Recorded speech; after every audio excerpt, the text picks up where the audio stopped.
Dan saatnya kita mau dengar firman Tuhan dari anak Tuhan yang Tuhan pakai pasti untuk memberitakan firman ini. Mari kita sambut Yesus dan Pamer.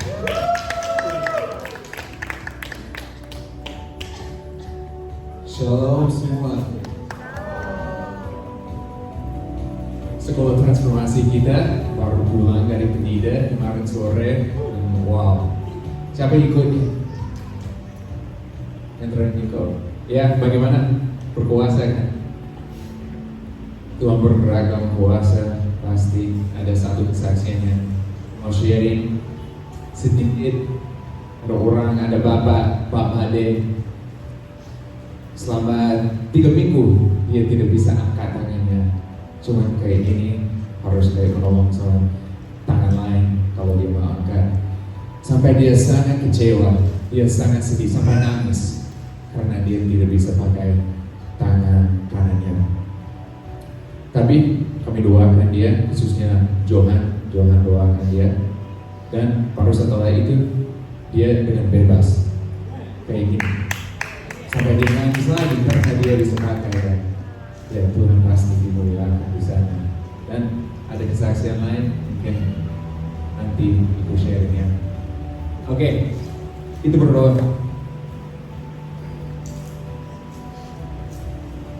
Ya Tuhan, terima kasih atas kesempatan ini Tuhan. Tuhan siapkan hati kami Tuhan, supaya kami bisa mendengar suara Tuhan, supaya kami bisa dibimbing oleh Engkau. Kami mau dibawa ke dalam kebenaran itu hari ini. Kalau ada sesuatu yang aku bilang yang tidak berasal dari Tuhan, ya biarkan itu mati aja. Tetapi kalau itu benar-benar berasal dari Tuhan, biarkan itu berakar, bertumbuh dalam hati kami. Dalam nama Yesus, amin.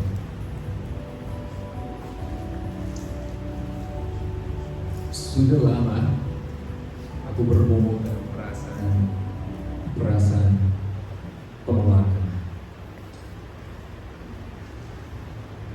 Mungkin karena aku ditinggalkan oleh ibu kandungku, aku belum yakin. Tetapi hampir seluruh hidupku aku mencari penerimaan orang lain. Dan karena aku sangat ingin diterima oleh teman-teman, apalagi waktu masih SMP, SMA juga, aku akan melakukan apa saja untuk diterima, untuk diperhatikan oleh mereka.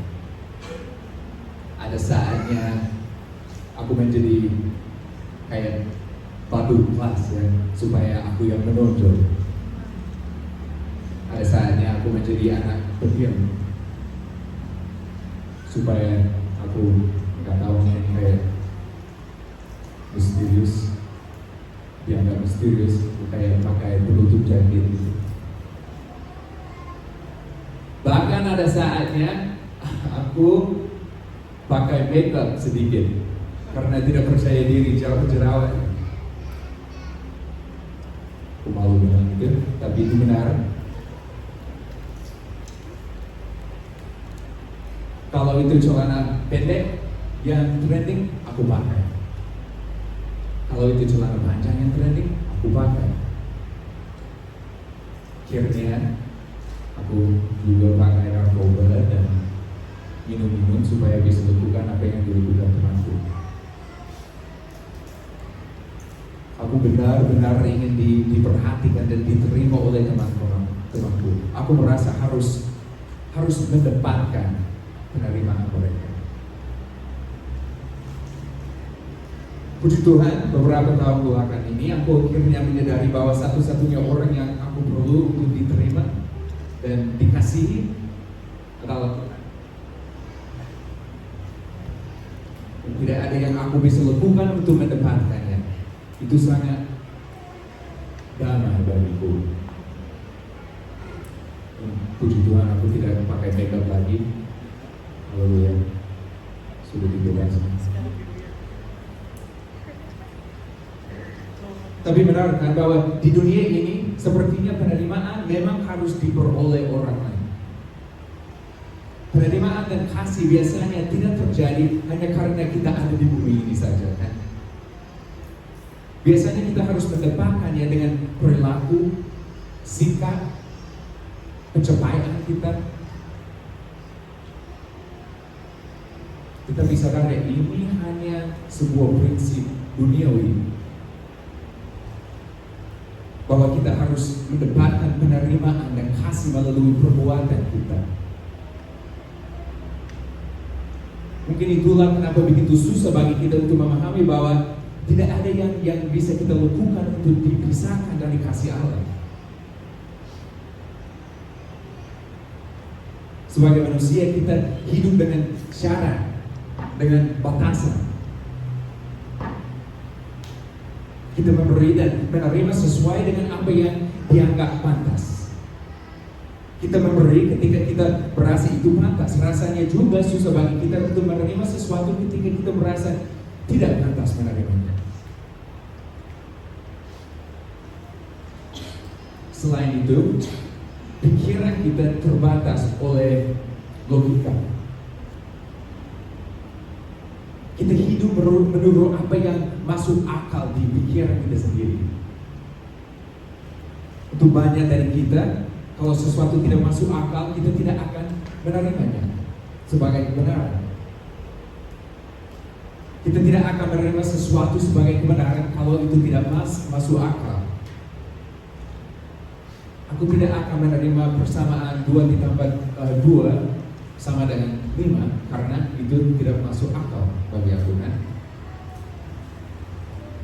Begitu juga dengan kasih.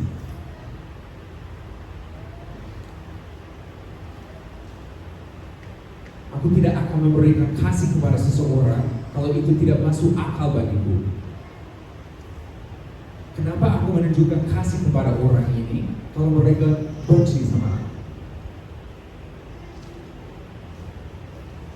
Kenapa aku peduli dengan dia kalau dia selalu mengecewakan aku?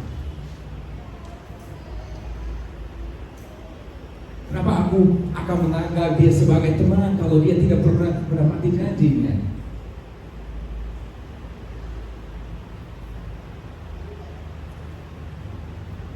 Teman-teman, aku mau menyampaikan suatu pernyataan di awal pertemuan kita pagi ini supaya kita bisa mempersiapkan hati kita. Kasih Allah tidak masuk akal.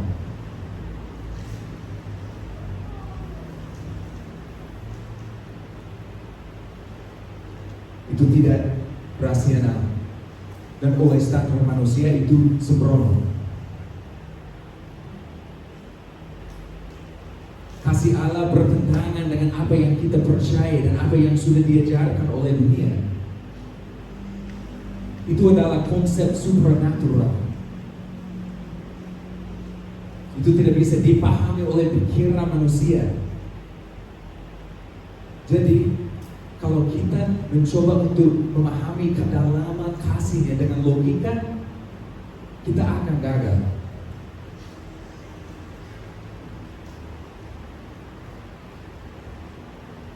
Kita tidak bisa menggunakan logika untuk memahami konsep-konsep supernatural. Tidak bisa. Kenapa? Karena kasihnya tanpa syarat, tanpa batasan, dan kasihnya diberikan dengan gratis. Tidak peduli kita lakukan atau pikirkan, tidak bisa dipahami dalam pikiran kita.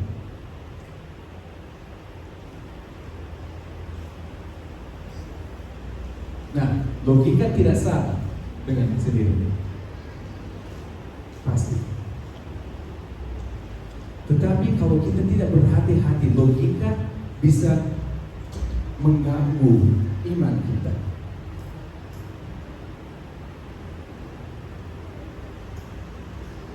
Kadang keraguan menyamar sebagai logika. Karena itu tidak masuk akal, aku tidak bisa mempercayainya.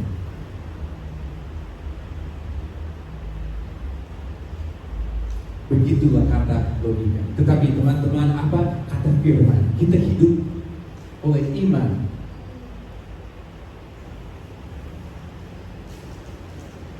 Kita hidup oleh iman, bukan oleh penglihatan. Kita memilih untuk percaya pada apa yang tidak bisa terlihat. Kita memilih untuk percaya pada mujizat meskipun masalah tampak besar.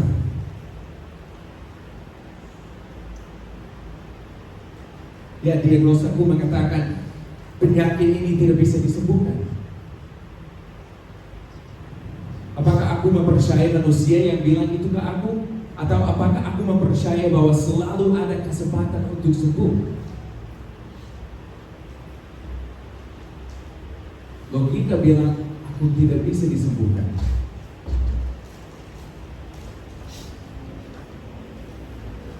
Apakah aku mempercayai bahwa selalu ada harapan dalam Yesus dan oleh bilur-bilurnya aku sembuh?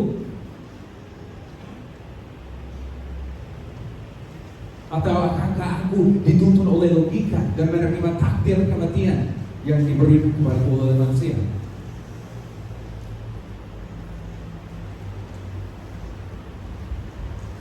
Aku harap kalian mengerti aku. Aku tidak mengatakan bahwa logika itu salah. Itu bukan salah.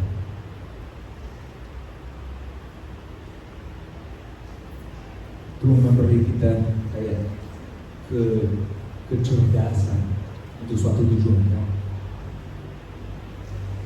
Apa yang aku katakan adalah bahwa iman kita harus lebih kuat dari logika kita.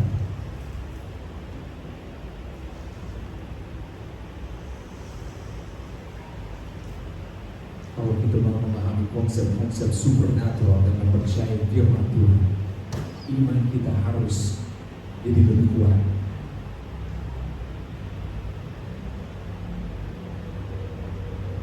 Aku tidak bisa menjelaskan contoh mujizat.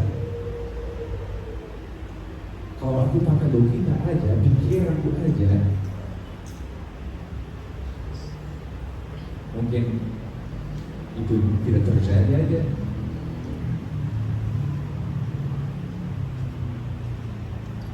Ada banyak hal dalam kerajaan Tuhan yang tidak bisa dijelaskan,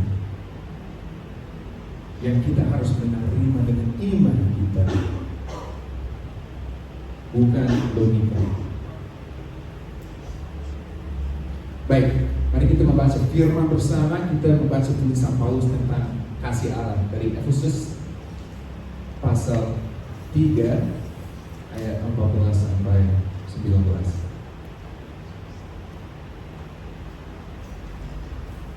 Itulah sebabnya aku sujud kepada Bapa, yang daripadanya semua turunan yang di dalam surga dan di atas bumi menerima namanya. Aku berdoa supaya Dia menurut kekayaan kemuliaannya menguatkan dan meneguhkan kamu oleh Roh-Nya di dalam batinmu, sehingga oleh imanmu Kristus diam di dalam hatimu dan kamu berakar serta berdasar di dalam kasih. Aku berdoa supaya kamu bersama-sama dengan segala orang kudus dapat memahami betapa lebarnya dan panjangnya dan tingginya dan dalamnya kasih Kristus, dan dapat mengenal kasih itu sekalipun ia melampaui segala pengetahuan. Aku berdoa supaya kamu dipenuhi di dalam seluruh kepenuhan Allah. Oke, mari kita menggali lebih dalam. Dalam bagian ini, Paulus menulis kepada jemaat-jemaat di Efesus untuk menghibur dan menguatkan mereka. Di sini dia fokus untuk membantu mereka memahami betapa besar kasih Allah bagi mereka. Ini menarik karena dalam buku Wahyu kita melihat Yesus menulis kepada gereja di Efesus juga menghibur mereka karena perbuatan besar mereka. Namun dia berkata ini kepada mereka, kamu kehilangan kasihmu yang pertama. kamu melakukan banyak hal yang hebat, tetapi kamu tidak mengerti apa artinya mengasihiku. Dan kamu tidak mengerti apa artinya dikasihi olehku. Kamu sudah jatuh dari kasih itu. Nah, bagaimana ini bisa terjadi? Bagaimana gereja di Efesus bisa jatuh dari kasih kepada Yesus? Jawaban yang jelas adalah bahwa mereka mulai memprioritaskan pekerjaan mereka daripada Yesus itu sendiri. Namun ada alasan lain. Alasan yang aku ingin kita fokuskan lebih dalam ini. Kasih Tuhan adalah konsep supernatural yang hanya bisa dipahami dan diperkembangkan melalui kuasa Roh Kudus.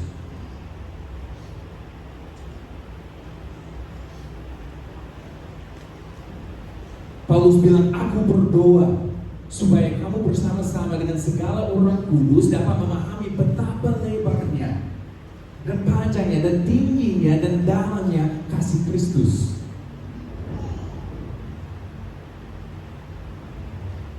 Nah, dalam bahasa Yunani, bahasa asli dari buku Efesus, kata exisio digunakan yang berarti memiliki cukup kekuatan, atau dalam konteks ini diberi cukup kekuatan.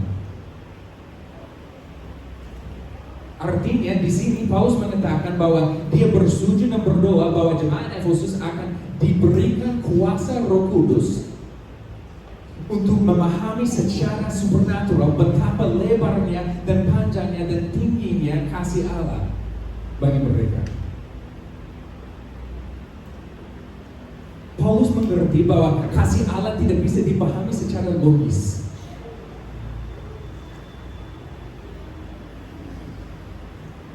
Pikiran manusia saja tidak bisa memahaminya. Dia mengerti bahwa otak kita terlalu terbatas untuk memahami kasih supernatural ini. Itu harus diberikan oleh Roh Kudus.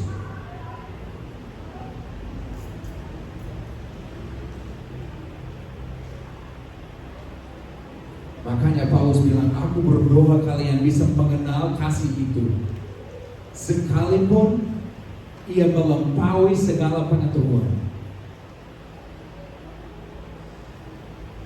Dengan kata lain, aku berdoa supaya kalian akan mengetahui apa yang tidak bisa diketahui.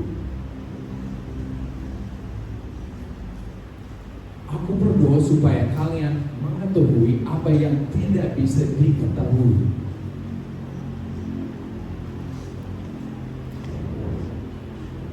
Aku berdoa supaya hatimu memahami apa yang tidak bisa dipahami otakmu.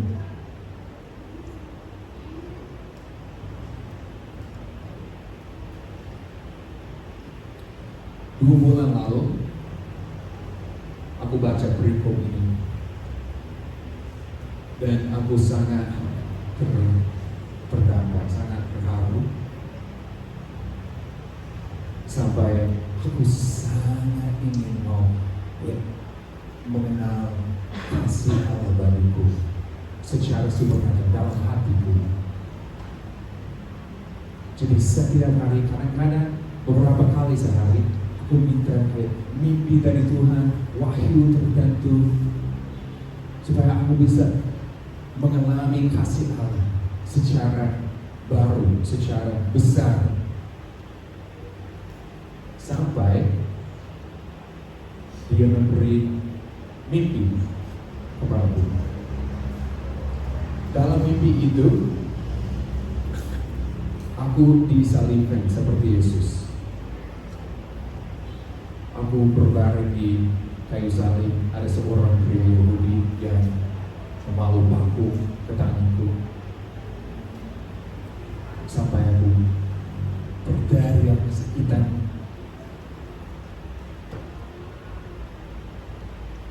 Dan orang itu kayak membesuk aku sampai aku bisa kayak melihat isi perutku. memohon kepadanya untuk berhenti.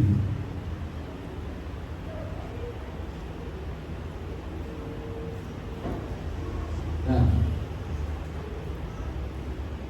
saat aku terbangun, aku sangat terharu karena aku menyadari bahwa Allah memberi aku gambaran tentang betapa besar kasih-Nya bagi aku.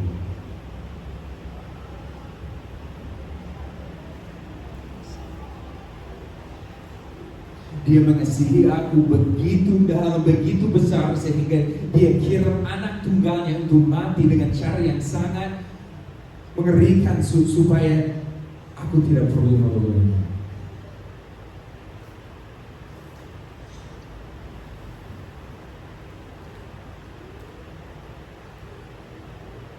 Untuk sesaat aku diberi kesempatan untuk merasakan kematian anaknya, supaya aku bisa lebih memahami kasih-Nya bagi aku dan untuk kalian semua.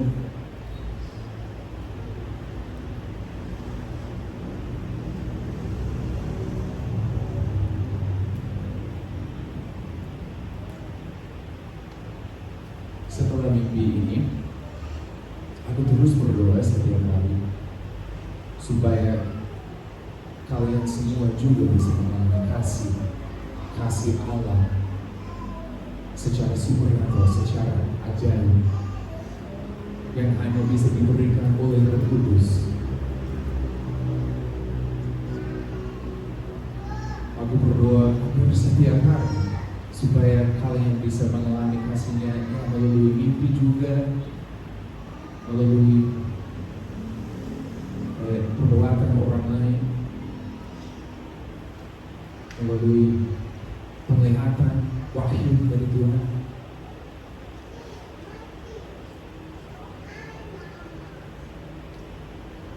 Supaya semua kalian akan memahami betapa lebarnya dan panjangnya dan tingginya kasih Allah bagi kita.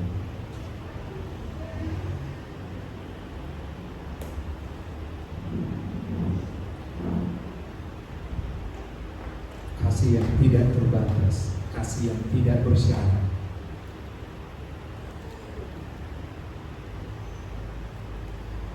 Kasih yang sempurna dan murni, kasih yang menerima kita hanya karena kita ada di bumi, hanya karena kita adalah anak-anaknya.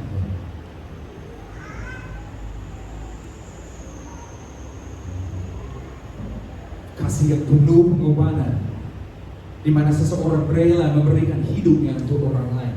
Kasih yang menghormati dan menghargai. Kasih yang tidak masuk akal. Inilah kasih Allah.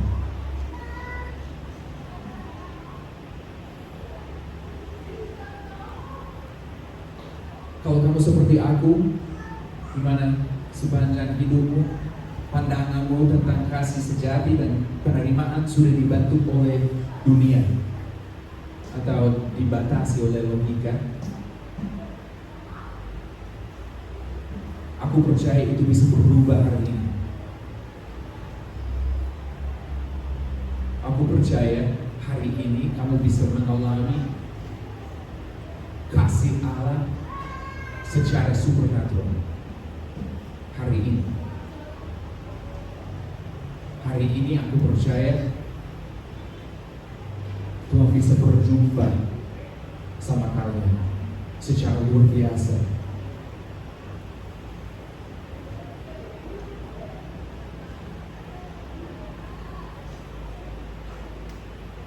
Aku juga percaya mungkin ada beberapa dari kita di sini yang seperti ya jemaat Efesus,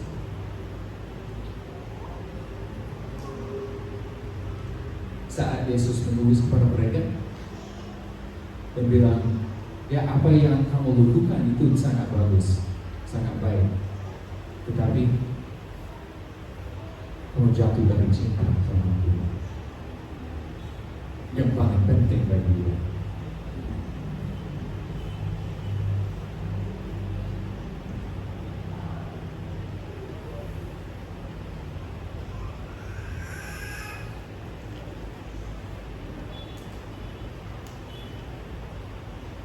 Roma 5:8 bilang, akan tetapi Allah menunjukkan kasih-Nya kepada kita oleh karena Kristus telah mati untuk kita ketika kita masih berdosa. Ketika kita masih berdosa.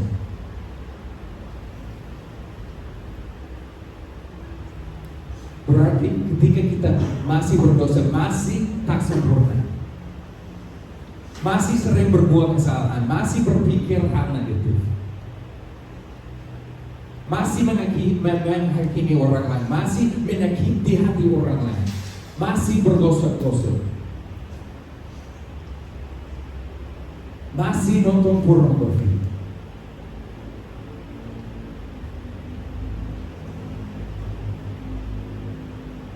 masih pakai narkoba, masih minum-minum.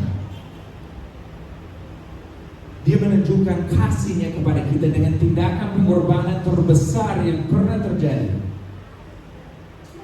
Kirim anaknya untuk disiksa, dipukuli, akhirnya dibunuh. Untuk kita.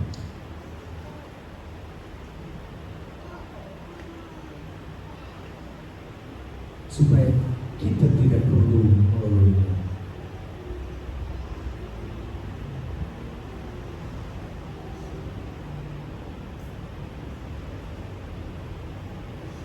Kita tidak bisa melakukan apapun untuk kayak layak menerima kasih pengorbanan ini. Bukan karena yang kita lakukan, tetapi karena yang dilakukan Dia, bahwa kita bisa menerima kasih seperti ini. Kalau kita menerima wahyu tentang kasih-Nya bagi kita, bukan sekedar pengetahuan, tetapi wahyu yang nyata, pemahaman yang sejati di dalam hati kita, hidup kita akan berubah banyak. Pola pikir kita akan berubah, emosi kita akan berubah. Cara kita melihat dunia akan berubah. Ketika kita tahu betapa besar kita dikasihi,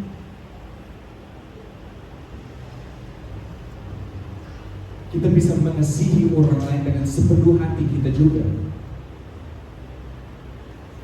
Tidak peduli kalau mereka layak menerima kasih kita atau tidak.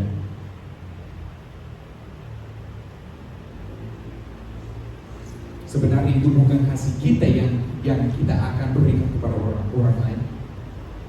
Akan adalah kasih Allah yang di dalam kita.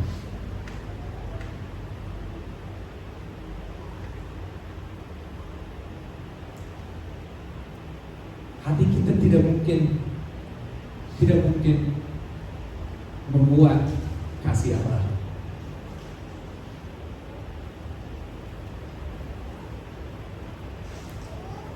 Kasih-Nya terlalu besar dan terlalu dalam. Ketika kita menerima wahyu tentang kasih Allah, kasih itu akan meluap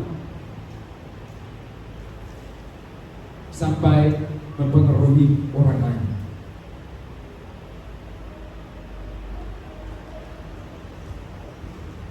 Dan hal yang indah adalah kita memiliki akses yang tidak terbatas.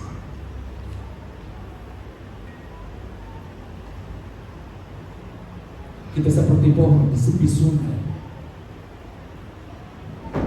selalu ada akses kepada air yang hidup.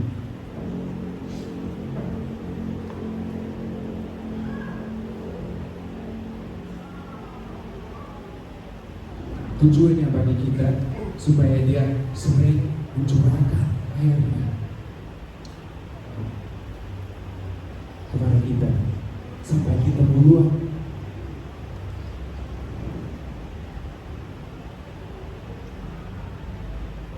Sampai gak bisa muat lagi. Supaya kita berbuah dalam setiap musim.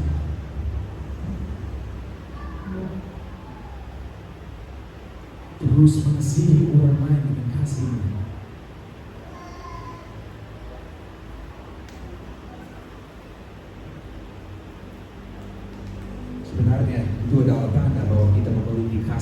di dalam diri kita ketika kita mengasihi orang lain tanpa syarat. Kita tidak punya pilihan. Kasih Allah yang tidak terukur dicurahkan ke dalam kita dan kemudian mengalir kembali keluar.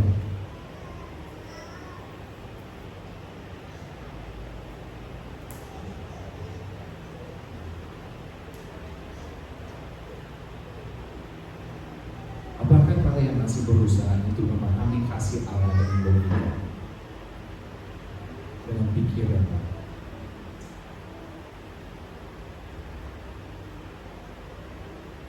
Apakah kamu masih berusaha memahami Allah yang supernatural dengan pikiran manusia?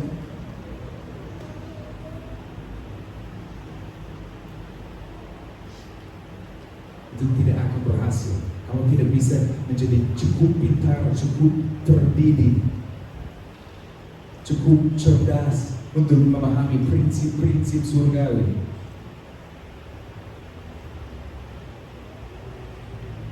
Pendidikan dan kecerdasan bisa membantu memahami konsep-konsep logis yang bisa membantu kita memahami kayak puisi Alkitab, fakta Alkitab, ya, konteks sejarah dan lain-lain. Tetapi itu tidak akan memberi kamu wahyu supernatural.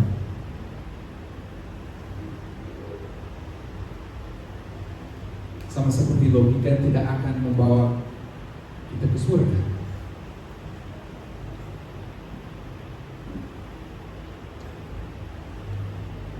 Hanya dengan iman yang ajaib dan kepercayaan supernatural yang datang melalui Roh Kudus, kita bisa sungguh-sungguh memahami kasih Allah. Seperti Paulus yang sangat terdidik, yang sangat berpendidikan dengan kitab suci, kan?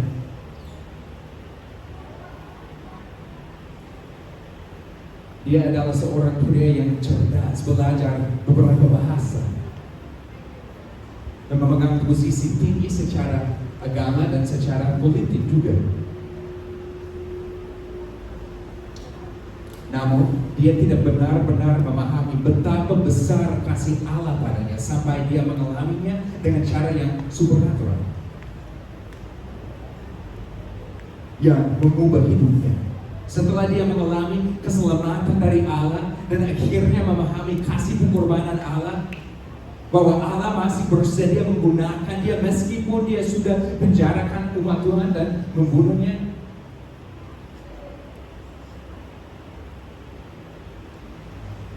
Semuanya berubah baginya. Sebuah wahyu tentang kasih Allah mengubah hidupnya selamanya.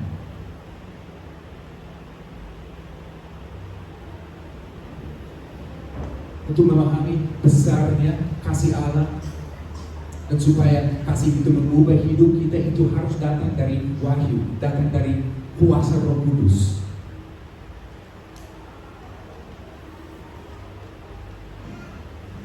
Itu harus datang dari Roh Kudus yang mengungkapkannya kepada kita. Pendidikan dan kecerdasan mungkin membantu kita memahami fakta-fakta tentang kasih.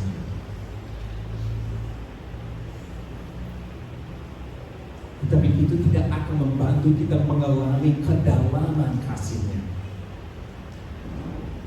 Jenis pengalaman dan pemahaman ini hanya datang dari Roh Kudus, yang seperti yang Paulus katakan dalam 1 Korintus pasal 2, menyelidiki segala sesuatu, bahkan hal-hal yang tersembunyi dalam Allah.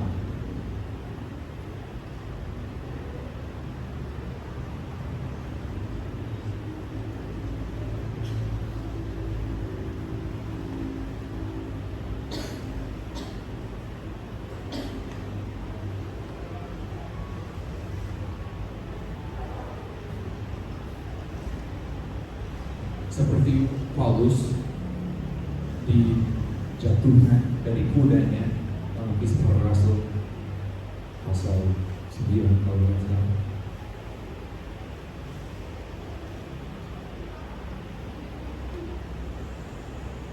Mungkin ada beberapa dari kita yang harus jatuh dari kuda kita juga.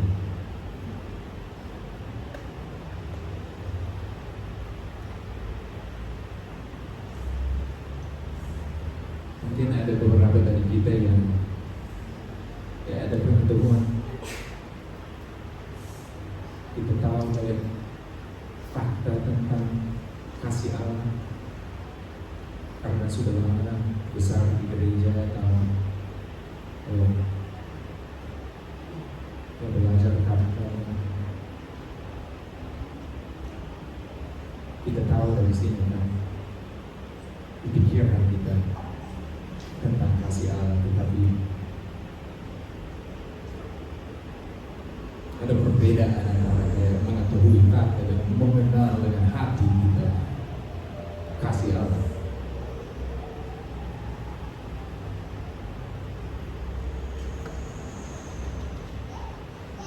Mungkin ada beberapa dari kita pagi ini kita butuh pengalaman sama Yesus yang sangat luar biasa.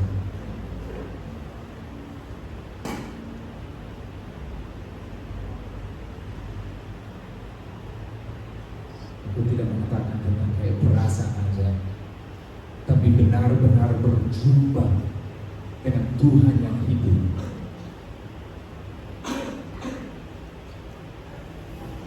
Pengalaman yang akan mengubah hidup kita.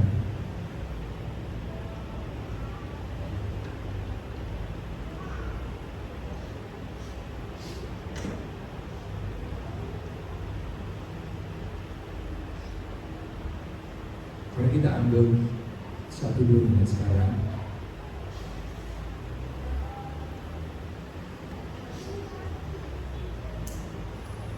Kita berdoa sendiri ya, bertanya kepada Tuhan.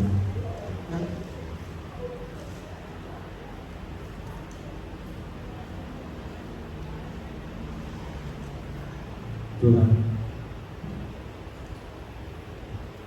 apakah aku benar-benar mengenal kasih-Mu bagiku?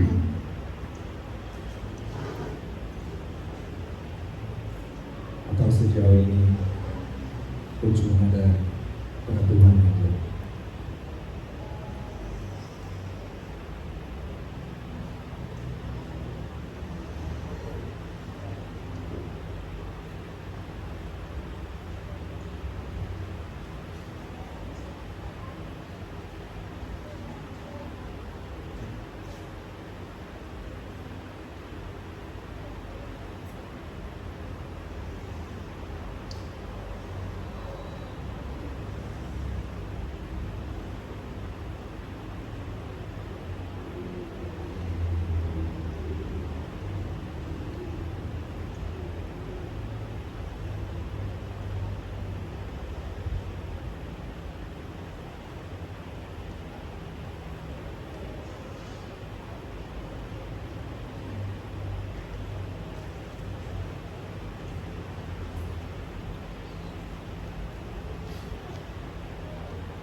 Kalau ada saudara di sini, saudari di sini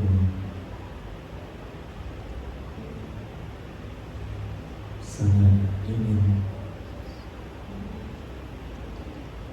mengenal kasih Allah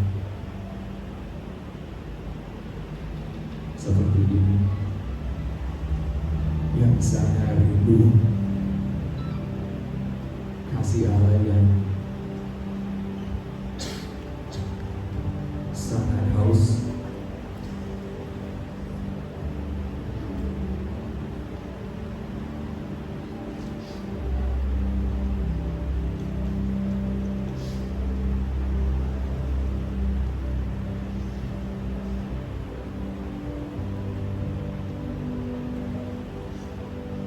percaya saudara bisa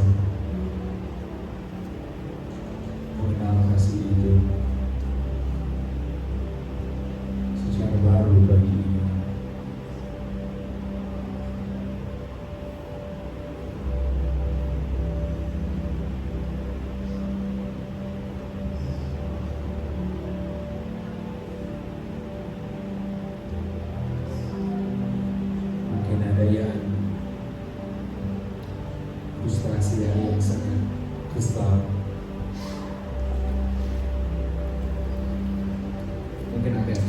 juga iri hati karena sering kayak melihat orang lain mengalami kasih Tuhan yang luar biasa, secara luar biasa.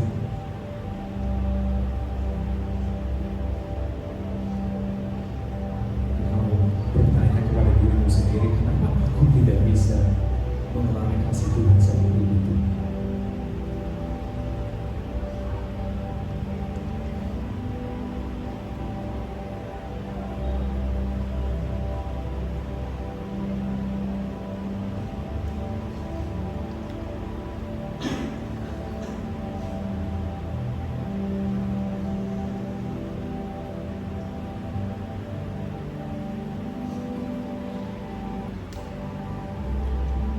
Rasa hari ini Tuhan mau membakar kayak dari hati ini pagi ini.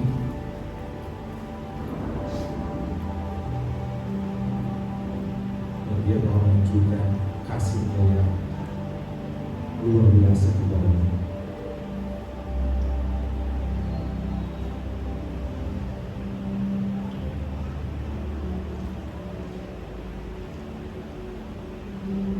Kalau ada yang haus untuk mengalami hal ini, silakan angkat tangan.